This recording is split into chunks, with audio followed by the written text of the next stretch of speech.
என்ன நல்லா இருக்கீங்களா? சரி. ஒரு இடத்துலங்க ஒரு பால்காரரு, அந்த பால்காரரு மாட்டை ஓட்டிக்கிட்டு வந்துக்கிட்டு இருக்காருங்க. ஒரு நல்ல ஜன நெருக்கடி, கூட்டமான இடம். அந்த இடத்துல மாடு வந்து கீழே படுத்துக்கிச்சு.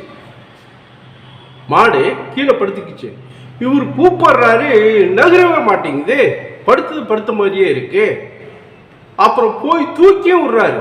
அவர்னால அந்த மாட்டெல்லாம் வந்து தூக்கவும் முடியல. டிராஃபிக் வேற ஆகிட்டு இருக்கு, கூட்டம் கூடுது. அப்போ அந்த இடத்த பார்த்து எது கத்தி பார்க்குறாரு, மாட்டை எழுப்பலான்னு பார்க்குறாரு, எழுப்பவே முடியல. அப்புறம் வந்து அங்கே வந்து ஒரு போலீஸ்கார் வந்து அவருக்கு தெரிஞ்சு அவரு வந்துடுறாரு. அவர் வந்து சத்தம் போடுறாரு, என்னங்க நடு ரோட்டில் மாட்டை படுக்க வச்சுக்கிட்டு இருக்கிறீங்க அப்படி. இல்லைங்க, இந்த மாதிரி வந்துச்சு, படுத்துடுச்சு, எந்திரிக்க மாட்டேங்குது, இதை நான் எழுப்புற பாருங்க. அவரு போலீஸ்காரில் நல்லா ஸ்ட்ராங்காக இருப்பாருங்க. அவரும் வந்து ட்ரை பண்ணுறாரு, முடியல. மாடு எந்திரிக்கவே இல்லை, கண்டுக்கவே இல்லை.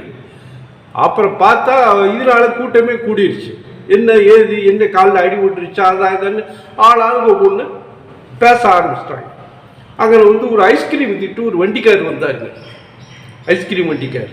அவரு, நீங்கள்லாம் சத்தம் போடுறீங்க, அதெல்லாம் எந்திரிக்காது, நான் பாருங்க கூலாக பேசி எதிர்க்க சொல்கிறேன் பாருங்க அப்படின்ட்டு அது போய் மாட்டை போய் அவர் போய் கூலாக பேசினார். எதுக்கு நகரல, ஏங்கிறதும் தெரியல. அது ஏன் அப்படியே திடீர்னு வந்து படுத்துக்கிச்சு, நடந்து வந்துக்கிட்டு இருந்ததுங்கிறது தெரியாமல் அது வந்து எந்திரிக்கவே மாட்டேங்குது.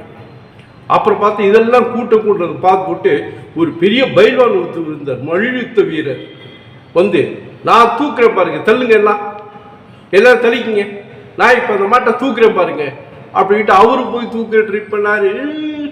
அதெல்லாம் ஒன்றும் அசையலை. மல்யுத்த வீரரும் அந்த மாட்டை வந்து அசைக்க கூட முடியல. அப்போ ஒரு சின்ன பையன் வர்றாங்க. சின்ன பையன் வந்து இது வேடிக்கைலாம் பார்த்து போட்டு, இனிங்க பக்கத்தில் போய் இந்த புல்லெல்லாம் வந்து விளைஞ்சிருக்கு, மாட்டு கொடுப்பாங்கல்ல, அந்த புல் வந்து விளைஞ்சிருச்சு. அதில் வந்து கொஞ்சத்தை அறுத்துக்கிட்டு வந்தான். கொஞ்சத்தை அறுத்துக்கிட்டு வந்து மாட்டு கொண்டு கொடுக்கல, இல்லை மாட்டை கொண்டு போய் கொடுக்குற மாதிரி கிட்ட போயிட்டு தூரமாக நின்றுக்கிட்டான். மாடு ஒன்றே டக்குன்னு எந்திரிச்சிச்சு. எந்திரிக்க பின்பக்கம் போனான். பின்னாடி போகவும் மாடு நடக்குது. பார்த்தீங்களா, யார் யாரோ ஏதோ பண்ணி பார்த்தாங்க, ஒன்றும் கதை ஆகலை. ஆனால் இந்த சின்ன பையன் அந்த புல்லை காமிச்சதுமே அந்த மாடு எந்திரிச்சிருச்சு பாருங்க. இதுதாங்க பெரியவங்கெல்லாம் இது செஞ்சாங்க. ஆனால் யாருக்கு இந்த யோசனை இல்லையே, இந்த சின்ன பையன் சூப்பராக பண்ணி மாட்டை எந்திரிச்சு நடக்க வச்சுட்டானே. தங்கள் பலங்களை காட்டி வெற்றி பெறுவது என்பது எல்லா இடங்களிலும் முடியாது. நல்ல எளிய நிகழ்வுகளும் சில நேரங்களில் நமக்கு வெற்றி கொடுக்கலாம்.